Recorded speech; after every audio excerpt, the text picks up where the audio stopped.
Você sabia que o bruxismo não acomete somente adultos? Pois no Drops de hoje vamos falar do bruxismo em crianças. O bruxismo é uma atividade parafuncional da musculatura mastigatória que leva ao hábito de apertar ou ranger os dentes.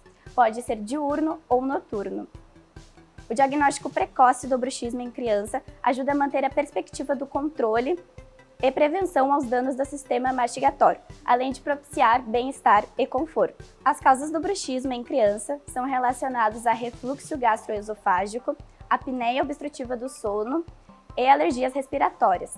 Fatores psicológicos e do sono também são fortemente associados ao bruxismo, como ansiedade, estresse, bullying, alta exposição às telas de celulares, televisão, videogame antes de dormir e alto consumo de açúcar.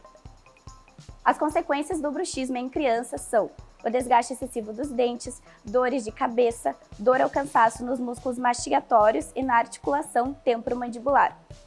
Esses fatores eles geram grande desconforto, tornando o processo de mastigação doloroso e desagradável, fazendo com que a criança evite alimentos mais consistentes, preferindo alimentos mais processados, que são menos nutritivos e podem afetar o desenvolvimento geral ou facial da criança.